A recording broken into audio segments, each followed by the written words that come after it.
प्रदेश के सिंचाई मंत्री स्वतंत्र देव सिंह को आज रायबरेली में अपने विभाग के दफ्तर में औचक निरीक्षण करने पर सब कुछ ठीक ठाक मिला। हालांकि औचक निरीक्षण के दौरान की तस्वीरें कुछ और ही बयां कर रही हैं। निरीक्षण के दौरान कर्मचारी इधर उधर भागते और फाइलें दुरुस्त करते नजर आ रहे हैं, तो कई लोग नदारद भी रहे।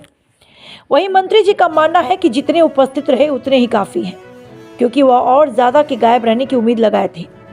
यहाँ सिंचाई विभाग के दफ्तर अचानक पहुंचे मंत्री ने इसे सामान्य निरीक्षण बताते हुए कहा कि रबी की फसल से पहले उनका विभाग सिल्ट सफाई को लेकर गंभीर है। उसी को देखने वह यहाँ पर आए हुए थे। इस दौरान उन्होंने बिहार चुनाव के कल आ रहे नतीजों पर कहा कि उनकी जीत सुनिश्चित है। Mandal crime bureau chief Anshu Srivastava, TV India 18 की खास रिपोर्ट।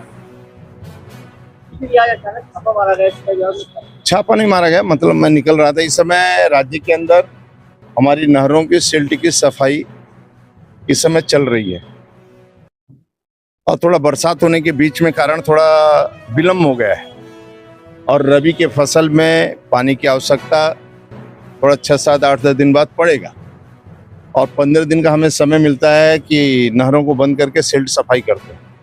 तो उसमें जेईई एक्शन सब स्पीड पकड़े रहें, 24 घंटा साइट पर रहें और एक तरह का कैंप लगाकर सिल्टों की सफाई के लिए निर्देशित किया गया है कि जो भी अपने डाक बंगले हैं, तहसील केंद्र, ऐसे वैसे आप लोग डेरा डालकर सिल्टों की सफाई की ठीक ढंग से जिम्मेदारी लें, क्योंकि टेल तक पानी, सिल्ट की सफाई हो जाएगी तो टेल तक पानी ठीक ढंग से पहुंचेगा।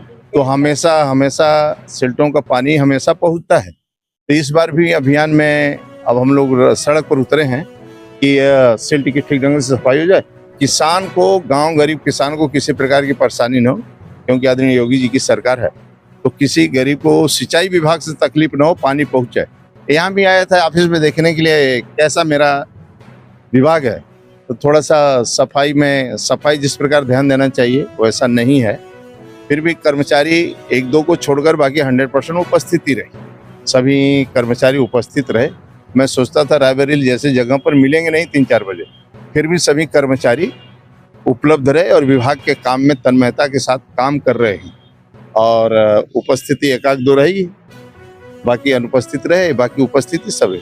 इसलिए काम अच्छा चल रहा है विभाग में और सभी बाकी में टेंडर प्रक्रिया ठीक ढंग से चलता रहे और मेन उद्देश्य हमारा है कि टेल का सफाई होना, नहरों की सफाई होना, किसानों के टेल तक पानी पहुँचना। टेंडर प्रक्रिया में मनमानी की जा रही है, अधिकारी समय से आते नहीं है, आते हैं तो चले भी जाते हैं। नहीं, क्या समय से जो तिथि निर्धारित रहता है, टेंडर खुलता है, ऑनलाइन टेंडर है और टेंडर में किसी प्रकार का धांधली भी नहीं है और किसी प्रकार का शोषण भी किसी का नहीं है। न कोई काम के आधार पर पेमेंट भी सभी का समय से है।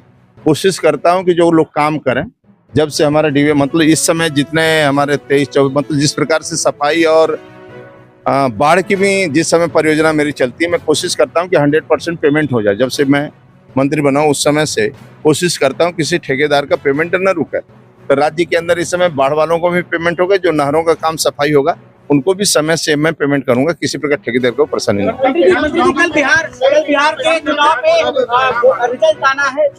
देखिए, चुनाव एक तरफा हम लोग जीतेंगे क्योंकि हम लोग गरीबों की सेवा करते हैं, गांव गरीब किसान के लिए सेवा करते हैं और यह सरकार गरीबों के लिए। राजनीति मेरा व्यापार नहीं है, राजनीति मेरा मिशन है और मिशन राजनीति है। तो जब सरकार हम बनाते हैं आदरणीय मोदी जी के नेतृत्व में, बिहार में नीतीश कुमार जी के नेतृत्व में और गांव गरीब किसान तक, नीचे तक, और भारतीय जनता पार्टी की सरकार भी बनेगी और मिली जुली सरकार एनडीए की सरकार बनेगी और जो सुविधाएं गरीब को है, चाहे उनका चिकित्सा फ्री हो, शिक्षा फ्री हो, स्वास्थ्य फ्री हो, जल फ्री हो और बिजली फ्री, वहां पर सब व्यवस्था हम लोग देख कर आए हैं चुनाव, और चुनाव एक तरफा होगा।